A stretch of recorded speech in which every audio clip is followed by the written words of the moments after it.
Assalamualaikum warahmatullahi wabarakatuh. Innal hamdalillah nahmaduhu wa nasta'inuhu wa nastaghfiruh wa na'udzu billahi min syururi anfusina wa min sayyiati a'malina may yahdihillahu fala mudhillalah wa may yudlil fala hadiyalah wa asyhadu an la ilaha illallah wahdahu la syarikalah wa asyhadu anna Muhammadan abduhu wa rasuluh. Allahumma shalli wa sallim ala sayyidina Muhammad wa ala alihi wa sahbihi ajma'in. Amma ba'd. Pada majelis ini insyaallah kita akan memulai kajian dari kitab Riyadhus Shalihin. Ini adalah pertemuan perdana dari kajian kitab ini.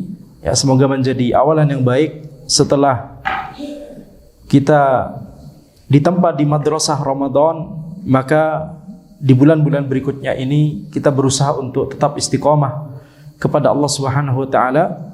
Dan di antara kitab yang sangat baik dan sangat bagus untuk semakin mengingatkan kita untuk istiqomah kepada Allah adalah kitab-kitab hadis.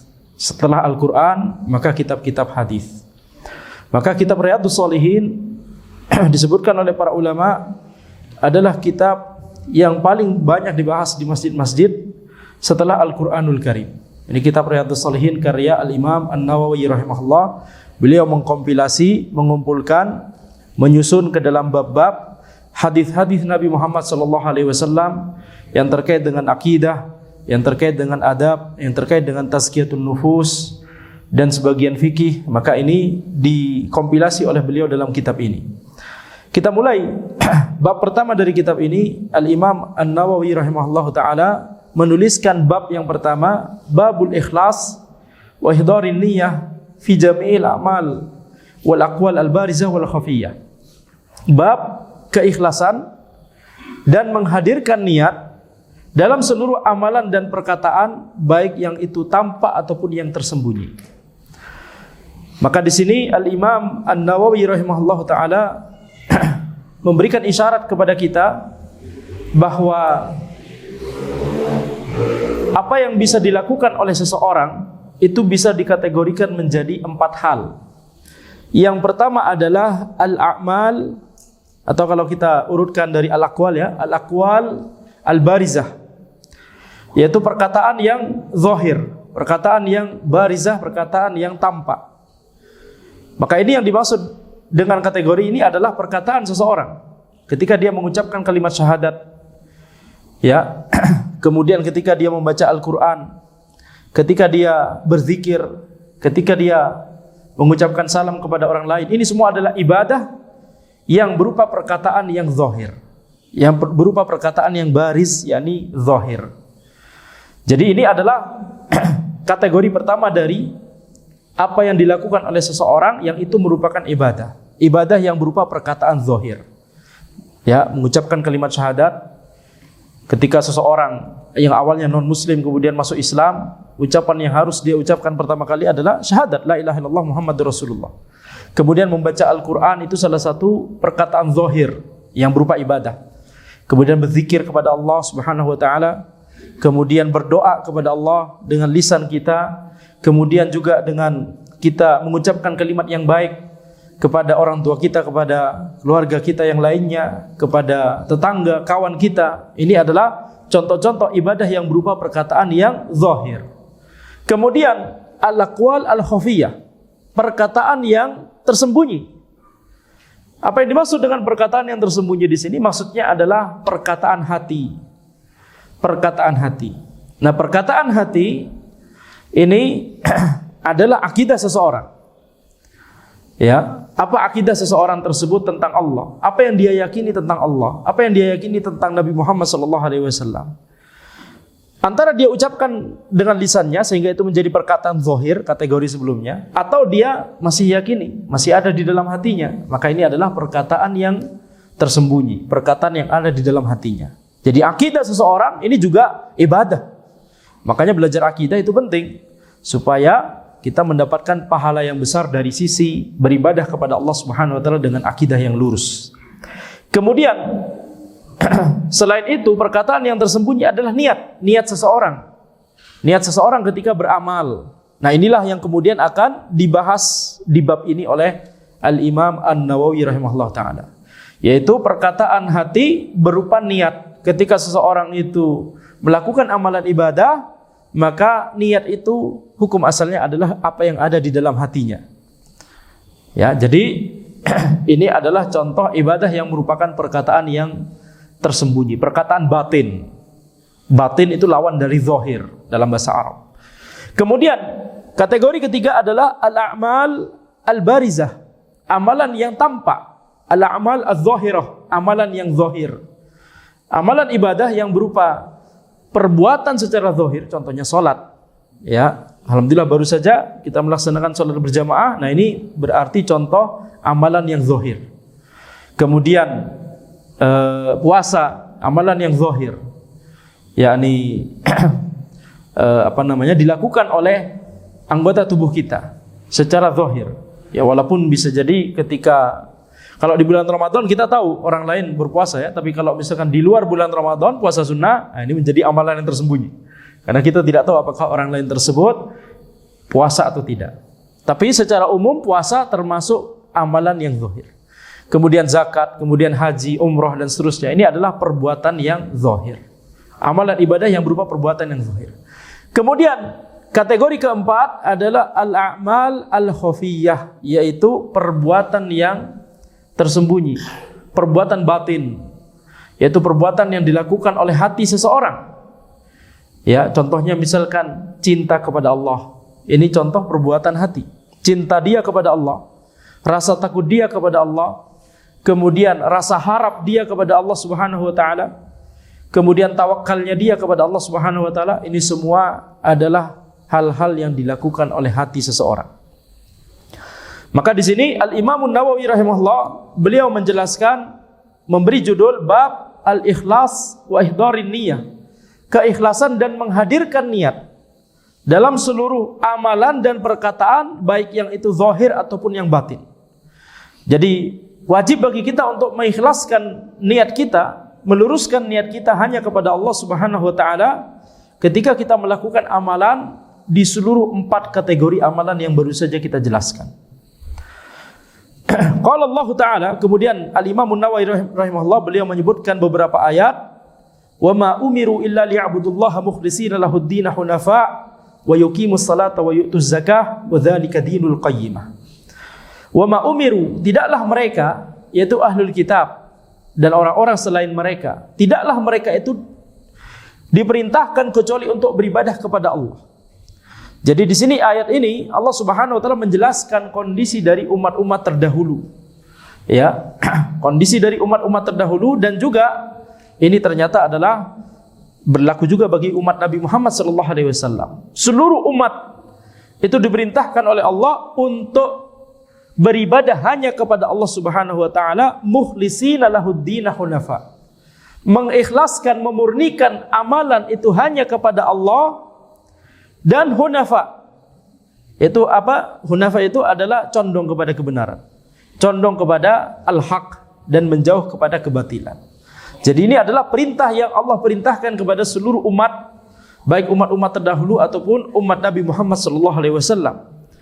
Wa yuqimus salata wa yu'tuz zakah, mereka juga diperintahkan untuk mengerjakan salat dan membayar zakat. Wa dzalika dinul qayyimah, ini adalah agama yang lurus.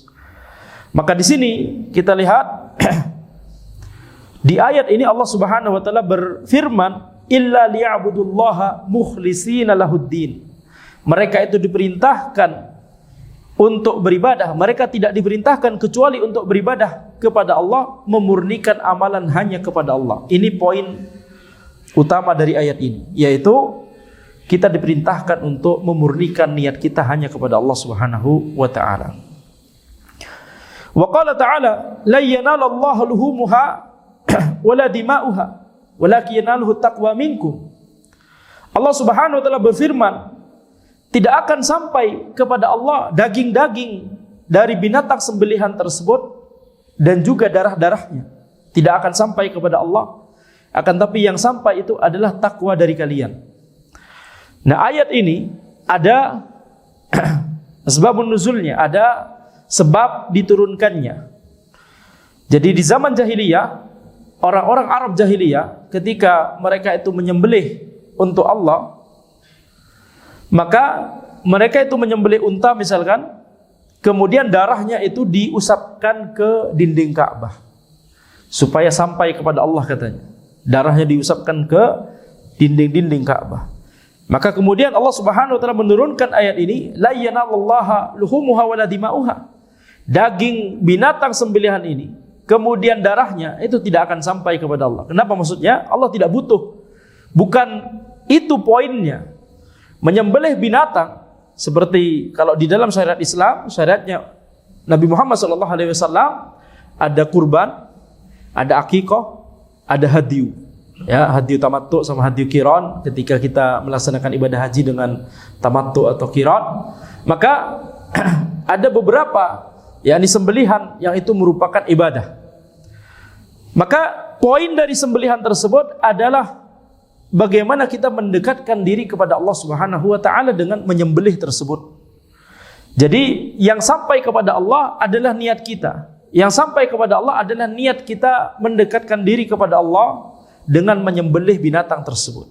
Kita diperintahkan oleh Allah untuk menyembelih binatang ini, yang ini juga merupakan makhluk Allah. Nah, karena kita diperintahkan itulah kita kemudian melaksanakan perintah tersebut. Sami'na wa ata'na. Itu poin dari amalan ibadah ini. Bukan poinnya adalah supaya darahnya sampai kepada Allah, supaya dagingnya sampai kepada Allah, sehingga darahnya sebagaimana yang dilakukan oleh orang-orang kafir Quraisy, mereka yakni usapkan ke dinding-dinding Ka'bah. Bukan itu poin dari amalan ibadah menyembelih. Maka ayat ini ya menjelaskan bagaimana yakni pentingnya keikhlasan, pentingnya niat dalam melaksanakan amalan ibadah. Sehingga kita bisa, para ulama kemudian memberikan contoh-contoh yang lain dalam kondisi-kondisi yang lain, dalam amalan-amalan ibadah yang lain. Seperti misalkan ketika puasa Ramadan, poinnya adalah bukan buka puasa barengnya, misalkan begitu ya. Poinnya bukan sholat Idul Fitr misalkan, poinnya bukan baju barunya ketika Lebaran misalkan. Yang penting baju yang kita pakai adalah baju yang baik. Naam, disunahkan untuk memakai baju yang terbagus yang kita miliki. Sebagaimana Nabi Muhammad SAW itu memiliki sebuah jubah yang beliau itu pakai setiap hari Id, baik Idul Fitri ataupun Idul Adha. Jadi nggak harus baru, tidak harus baru. Kalau bisa membeli baju baru, alhamdulillah. Ya kan, tapi kalau tidak maka itu bukan poin dari yang Allah perintahkan dalam hari Id. Wa qala ta'ala, Allah Subhanahu wa taala berfirman, "Qul in tukhfu ma fi sudurikum aw tubduhu ya'lamhu Allah." Katakanlah Muhammad, katakanlah wahai Muhammad, in tukhfu ma fi sudurikum. Kalau engkau itu menyembunyikan apa yang ada di dada kalian. Jadi Allah Subhanahu wa taala memerintahkan Nabi Muhammad SAW untuk mengucapkan kalimat ini kepada orang-orang kafir Quraisy. In tukhfu ma fi sudurikum. Kalau kalian itu menyembunyikan apa yang ada dalam dada kalian, au tubaduhu, atau menampakkan apa yang ada di dalam dada kalian, mengucapkan apa yang kalian pikirkan, ya'lamhullah, Allah akan mengetahuinya. Jadi dengan kata lain, niat yang kita niatkan dalam hati, perkataan yang ada dalam batin kita, perbuatan yang ada dalam batin kita. Tadi kita membahas perkataan batin, yaitu niat atau akidah. Kemudian kita juga membahas perbuatan batin seperti cinta kita kepada Allah, kemudian tawakal kita kepada Allah. Itu semua diketahui oleh Allah Subhanahu wa taala. Apa yang ada di dalam dada itu semuanya diketahui oleh Allah Subhanahu wa taala. Apa yang kita sembunyikan dari orang lain tidak mengetahuinya, maka itu semua diketahui oleh Allah Subhanahu wa taala. Itu mengapa kemudian para ulama menyimpulkan bahwa di antara amalan yang pahalanya itu besar sekali, itu adalah amalan batin, amalan hati. Kenapa? Karena tidak terlihat oleh orang lain. Seseorang bisa jadi melaksanakan amalan zahir yang sama, misalkan sholat berjamaah bersama-sama. Kalau sholat berjamaah tentu bersama-sama. Sholat Jumat, bisa tidak sholat Jumat sembunyi-sembunyi? Ya, bisa, ya, di masjid bersama dengan jamaah kaum muslimin yang lain. Seseorang bisa jadi melakukan amalan zahir yang sama, tetapi amalan tersebut akan membuahkan pahala yang jauh berbeda di sisi Allah. Tergantung apa? Tergantung sesuatu yang tidak bisa dilihat oleh orang lain, yaitu perbuatan hatinya, perkataan hatinya. Ketika dia mengamalkan ibadah tersebut, apa yang dia niatkan? Ketika dia melakukan perbuatan tersebut, apakah dia barengi dengan rasa cinta kepada Allah? Itu perbuatan hati, tersembunyi juga. Apakah dia melaksanakan sholat jamaah atau sholat Jumat atau apapun itu amalan ibadah yang zahir? Apakah hatinya itu muncul rasa cinta kepada Allah? Ini saya melaksanakan sholat berjamaah karena memang saya cinta kepada Allah, saya ingin beribadah kepada Allah, ini yang Allah perintahkan, saya mau melaksanakan ibadah ini. Jadi ada cinta kepada Allah, ada pengorbanan di situ, ada perjuangan di situ untuk meraih ridha Allah. Tentu yang seperti ini berbeda pahalanya dengan orang yang melaksanakan amalan zahir tersebut karena sekedar untuk menggugurkan kewajiban. Ya, sekedar untuk menggugurkan kewajiban atau sambil malas-malas misalkan. Ya, jadi ini akan berbeda secara amalannya, insya Allah sama-sama sah ya. Kalau misalkan, yakni selama diniatkan ibadahnya itu untuk Allah. Tetapi kalau ya berbeda amalan hatinya, maka pahalanya akan jauh berbeda. Kemudian Al-Imam Nawawi rahimahullah, beliau menyebutkan sebuah hadis yang pertama yang beliau sebutkan dalam kitab ini, karena beliau ketika memulai bab, kebiasaan beliau di kitab ini adalah setiap masuk bab baru, beliau akan menyebutkan beberapa ayat yang berbicara tentang tema tersebut, kemudian beliau akan menyebutkan hadis-hadis yang berbicara tentang tema tersebut. Nah, hadis yang pertama yang beliau sebutkan di sini adalah hadis an Amiril Mukminin Abi Hafsin Umar bin Khattab radhiyallahu anhu, Umar bin Khattab bin Nufail bin Abdul Uzza bin Riyah bin Abdullah bin Qurt bin Razah bin Adi bin Ka'ab bin Lu'ay bin Ghalib Al-Qurashi Al-Adawi radhiyallahu anhu. Beliau menyebutkan nasabnya Umar bin Khattab dengan panjang, bahwa Umar bin Khattab radhiyallahu anhu berkata, "Sami'tu Rasulullah sallallahu alaihi wasallam yaqul." Aku mendengar Rasulullah sallallahu alaihi wasallam bersabda, "Innamal a'malu binniyat wa innamal likulli imri'in ma nawa." Sesungguhnya amalan itu bergantung pada niatnya, dan sesungguhnya setiap orang itu akan mendapatkan sesuai dengan apa yang dia niatkan. Faman kanat hijratuhu ila Allah wa rasulih fa hijratuhu ila Allah wa rasulih. Barang siapa yang hijrahnya itu adalah untuk Allah atau kepada Allah dan kepada Rasulnya sallallahu alaihi wasallam, maka hijrahnya adalah kepada Allah dan Rasulnya sallallahu alaihi wasallam. Wa man kanat hijratuhu lidunya yusibuha aw imra'atin yankihuha fa hijratuhu ila ma hajara ilaihi. Dan barang siapa yang hijrahnya itu untuk mendapatkan dunia atau untuk menikahi wanita, maka hijrahnya itu adalah untuk apa yang dia niatkan tersebut. Ya, muttafaqun ala sihhatihi. Hadis ini muttafaqun alaih, diriwayatkan oleh Al-Bukhari dan Muslim. Dan sebuah hadis ketika disebutkan muttafaqun alaih, maka yang dimaksud adalah hadis tersebut diriwayatkan, disebutkan di Sahih Bukhari dan Sahih Muslim dengan sahabatnya sama. Sahabat yang merawi, yang meriwayatkan hadis tersebut sama, baik pada Al-Bukhari ataupun Muslim. Jadi misalkan hadis ini sama-sama diriwayatkan oleh Umar bin Khattab, disebutkan di Sahih Bukhari, perawinya adalah Umar bin Khattab, disebutkan di Sahih Muslim, perawinya juga adalah Umar bin Khattab. Kalau ada sebuah hadis yang sama-sama, isinya sama-sama disebutkan di Sahih Bukhari dan Sahih Muslim, tapi sahabatnya berbeda, tidak bisa kita sebut muttafaqun alaih, karena itu menurut para ulama hadis dianggap sebagai hadis yang berbeda. Baik. Nah, hadis ini adalah di antara hadis yang penting yang masuk dalam seluruh bab-bab agama. Innamal a'malu binniyat. Sesungguhnya amalan itu bergantung pada niatnya. Dan sesungguhnya setiap orang akan mendapatkan sesuai dengan apa yang dia niatkan. Ini isyarat bahwa orang yang berbeda, ketika niatnya berbeda, dia akan mendapatkan pahala yang berbeda, sebagaimana yang telah kita sebutkan tadi. Ini juga isyarat bahwa niat itu adalah syarat diterimanya ibadah oleh Allah Subhanahu wa taala. Karena innamal a'malu binniyat, amalan itu bergantung pada niatnya. Maksudnya apa? Keabsahan amalan tersebut. Apakah amalan itu diterima oleh Allah atau tidak? Bergantung pada niatnya. Jadi para ulama ketika mereka mempelajari hadis-hadis Nabi Muhammad SAW dan juga tentunya ayat-ayat Al-Quran, maka mereka menyimpulkan bahwa syarat diterimanya ibadah oleh Allah itu ada dua. Yang pertama ikhlas, Dan yang kedua adalah ittiba'. Ikhlas dan ittiba'. Ikhlas itu adalah memurnikan niat hanya kepada Allah. Kemudian ittiba' itu adalah mengikuti tuntunan Nabi Muhammad SAW dalam amalan ibadah tersebut. Yani tata caranya sesuai dengan yang diajarkan oleh Nabi Muhammad SAW. Ini dua syarat diterimanya ibadah. Nah, hadis ini membicarakan syarat yang pertama, yaitu ikhlas. Itu memurnikan niat kepada Allah Subhanahu wa taala.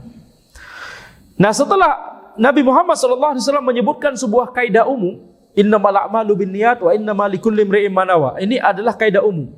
Amalan itu bergantung pada niatnya dan setiap orang itu akan mendapatkan sesuai dengan apa yang dia niatkan. Ini kaidah umum. Kemudian Nabi Muhammad SAW mengaplikasikan kaidah umum ini kepada sebuah contoh amalan ibadah dan beliau mencontohkannya kepada ibadah hijrah.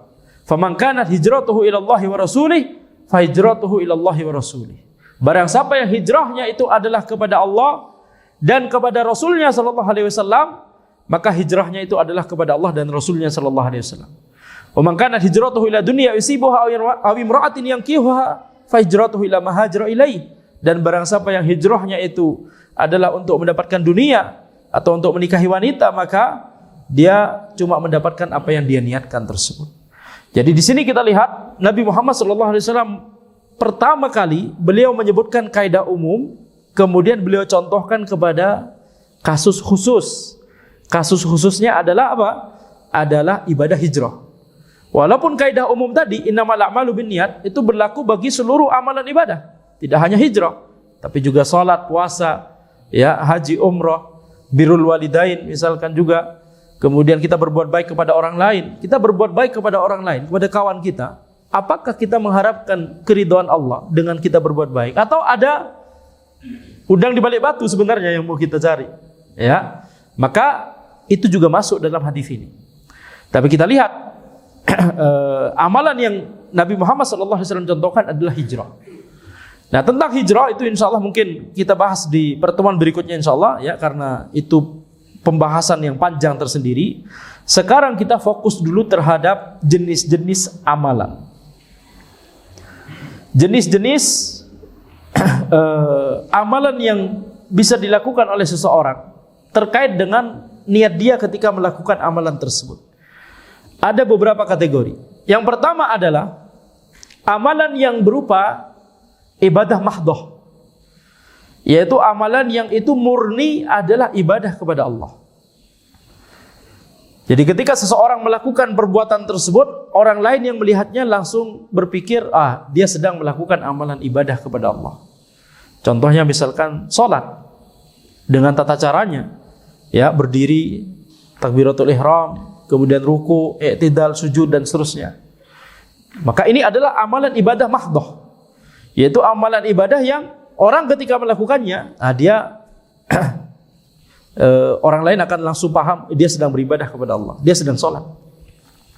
Demikian pula, ya, puasa misalkan, puasa dengan tata caranya dari terbit fajar hingga terbenam matahari, itu juga amalan ibadah mahdhah.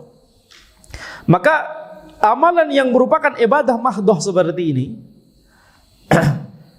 ini ada 3 macam orang terkait amalan ini. Yang pertama adalah orang yang melakukan amalan tersebut murni niatnya adalah untuk mencari keridhaan Allah Subhanahu wa taala. Untuk mendapatkan akhirat misalkan, untuk meraih surga Allah, untuk meraih ridha Allah Subhanahu wa taala, untuk supaya bisa melihat wajah Allah nanti di surga. Nah, ini contoh di antara contoh-contoh niat yang lurus. Ketika seseorang melakukan amalan ibadah mahdhah, misalkan salat, kemudian niatnya seperti ini, maka tentunya, ya, kita paham bahwa ini insya Allah diterima oleh Allah, kemudian orang tersebut diberikan pahala oleh Allah Subhanahu wa taala. Ini kategori pertama, ini yang ideal, harusnya seperti ini. Yang kedua adalah orang yang melakukan amalan ibadah mahdhah tersebut, tapi dia mengharapkan dunia saja. Dia mengharapkan dunia saja. Murni tidak ada kepikiran dalam hatinya untuk meraih pahala dari Allah. Dia murni melakukan hal tersebut dalam rangka untuk mendapatkan kepentingan dunia. Seperti misalkan ketika dia puasa bukan dalam rangka untuk beribadah kepada Allah, tapi supaya langsing, gitu ya. Hanya itu yang dia niatkan. Atau misalkan waktu itu pernah viral ya, barang siapa yang sholat subuh 30 hari berturut-turut maka dapat mobil, gitu. Maka kemudian orang tersebut sholat subuh 30 hari berturut-turut, tidak ada kepikiran sama sekali untuk meraih pahala dari Allah. Yang dia pikirkan, yang hanya dia pikirkan adalah hadiah tersebut misalkan. Maka ini berbahaya. Orang seperti ini ya tidak mendapatkan pahala dari Allah, kemudian yang dia dapatkan cuma yakni balasan duniawi tersebut kalau dia dapatkan hal itu. Dan dia berdosa karena dia tidak mengikhlaskan niatnya hanya kepada Allah Subhanahu wa taala. Kemudian kategori ketiga adalah orang lain yang ketika dia melakukan ibadah mahdhah tersebut niatnya ada dua. Di satu sisi ada niat ingin mendapatkan pahala dari Allah, di sisi yang lain dia ingin mendapatkan dunia tersebut. Seperti misalkan orang yang berpuasa, dia sadar ini ibadah, ingin mengharapkan pahala dari Allah Subhanahu wa taala, tapi juga pengen langsing juga, pengen sehat juga, misalkan ada manfaat duniawi dari situ yang dia inginkan juga.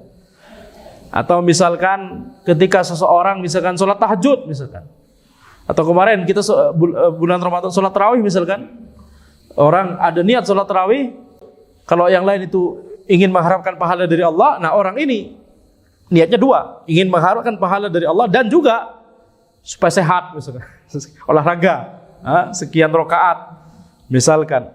Apalagi kalau 1 bulan itu khatam Al-Quran begitu ya, jadi sholatnya rakaatnya panjang gitu misalkan, maka dia menginginkan manfaat duniawi tersebut. Maka para ulama mengatakan bahwa ini kita lihat niatnya mana yang mendominasi. Kalau niatnya karena Allah itulah yang mendominasi, maka dia mendapatkan pahala. Tapi kalau niat mendapatkan duniawinya itu yang mendominasi, maka dia tidak akan mendapatkan pahala dari Allah Subhanahu wa taala. Tetapi tentunya ya, orang yang niatnya dua seperti ini tentunya pahalanya, misalkan niat mengharapkan pahala dari Allah itu lebih mendominasi, tentunya orang ini kalah besar pahalanya dibandingkan orang lain yang niatnya murni, niatnya hanya satu, murni karena ingin mengharapkan pahala dari Allah Subhanahu wa taala. Dia sadar bahwa manfaat duniawi, dia yakin itu ada, tapi insya Allah itu akan mengikuti, khalas. Nggak usah kita ya diingat-ingat, nggak usah kita hiraukan, insya Allah itu akan mengikuti. Ya, baik. Kemudian kategori berikutnya, orang lain yang melakukan amalan ibadah mahdhah disertai riya. Orang melakukan sholat, tapi kemudian ingin dipuji oleh orang lain. Para ulama membedakan antara kategori ini dengan kategori sebelumnya. Riya itu mengharapkan pujian. Kita mungkin mikir, bukankah pujian dari orang lain itu juga dunia, betul tidak? Itu juga dalam tanda kutip manfaat dunia. Pujian dari orang lain. Tapi para ulama ketika melihat kepada dalil-dalil, mereka menyimpulkan bahwa ini beda kategorinya dengan sebelumnya. Ketika seseorang itu melakukan amalan ibadah, sholat misalkan, amalan ibadah yang mahdhah seperti sholat, kemudian dicampuri dengan riya, yang itu adalah syirik asghar, maka kalau misalkan dia riyanya tersebut dia tidak berusaha untuk lawan sampai akhir sholatnya, dia berlezat-lezat dengan riyanya tersebut, dia sholat karena ingin dipuji oleh orang lain, dia melakukan amalan ibadah misalkan zakat, misalkan sedekah, diketahui oleh orang lain, nah dia melakukannya dalam rangka untuk supaya dipuji oleh orang lain, maka ini amalannya tidak sah, tidak mendapatkan pahala dari Allah Subhanahu wa taala. Walaupun niatnya dua tadi, dia mengharapkan pahala dari Allah, tapi di sisi lain ada riyanya. Nah ini nggak bisa. Kalau masalah riya, ketika niatnya bercampur, itu akan merusak pahalanya. Para ulama membedakan antara riya dengan mengharapkan dunia seperti tadi begitu ya. Contohnya misalkan menuntut ilmu syar'i. Kalau misalkan dia menuntut ilmu syar'i karena riya, ingin dipuji oleh orang lain, tidak akan mendapatkan pahala dari Allah Subhanahu wa taala. Baik. Kemudian jenis amalan berikutnya, tadi kita sebutkan ibadah mahdhah seperti salat, seperti puasa, haji, umrah. Amalan jenis kedua adalah amalan yang itu bukan ibadah mahdhah. Ini amalan-amalan yang dia bisa, pada asalnya dia adalah perbuatan-perbuatan yang mubah, seperti tidur, seperti olahraga, seperti makan, seperti minum. Hukum asalnya mubah, tetapi dia bisa bernilai ibadah ketika diniatkan untuk mengharapkan pahala dari Allah. Jadi hukum perbuatan yang hukum asalnya mubah, ketika ada orang yang meniatkannya untuk beribadah kepada Allah, misalkan dia meniatkan dengan tidurnya, dia niatkan supaya besok kuat bangun untuk sholat subuh. Dia niatkan makannya supaya kuat untuk menuntut ilmu syar'i. Ya. Jadi perbuatan yang awalnya hukum asalnya mubah seperti tidur, seperti makan, hukum asalnya mubah. Tapi gara-gara niat orang tersebut, orang itu akan mendapatkan pahala dari perbuatan yang awalnya hukumnya mubah tapi sekarang menjadi naik tingkat menjadi amalan ibadah.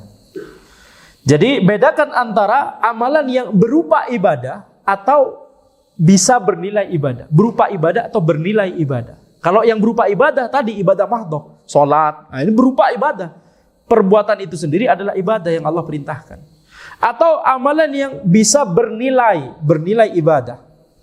Seperti makan, minum, hukum asalnya mubah tapi bisa bernilai ibadah kalau orang tersebut meniatkan dalam rangka untuk mendekatkan diri kepada Allah. Dia niatkan dengan makannya dalam rangka supaya kuat untuk beribadah. Dia niatkan mencari nafkahnya. Mencari nafkah itu masuk mana? Mencari nafkah masuk kategori kedua. Jadi mencari nafkah hukum asalnya mubah, tapi kalau dia niatkan, dia ingat bahwa Allah memerintahkan dia untuk menafkahi istrinya misalkan. Dia ingat bahwa dengan dia mencari nafkah, dia bisa menuntut ilmu syar'i, bisa beli kitab, bisa belajar agama, bisa berangkat ke kajian. Maka mencari nafkahnya tersebut akan bernilai ibadah. Tidur misalkan, kalau orang yang lain tidur 6 jam tidak mendapatkan pahala karena dia tidak niatkan apa-apa. Tapi kalau ada orang yang paham bab ini, kemudian dia niatkan tidurnya itu dalam rangka untuk supaya besok kuat ibadah, supaya besok bisa lagi kembali beribadah kepada Allah. Bukankah tujuan utama kita hidup di dunia adalah untuk beribadah kepada Allah? Maka tidurnya yang 6 jam tersebut akan terus mendapatkan pahala, mengalir pahala dari Allah Subhanahu wa taala. Padahal dia sedang tidur, tidak melakukan amalan apa-apa. Tapi karena niatnya, maka tidurnya yang 6 jam tersebut akan menghasilkan pahala dari Allah Subhanahu wa taala. Makanya tadi kita sebutkan bahwa seseorang ketika dia itu bisa mengolah niatnya, seseorang ketika paham bab ini, seseorang ketika dia menghadirkan niat di banyak perbuatan-perbuatan yang tampaknya biasa saja, orang ini makan, orang ini tidur, orang ini minum, orang ini istirahat, orang ini olahraga, ya tampaknya biasa saja, hukum asalnya mubah. Perbuatan-perbuatan aktivitas sehari-hari biasa, dia cari nafkah.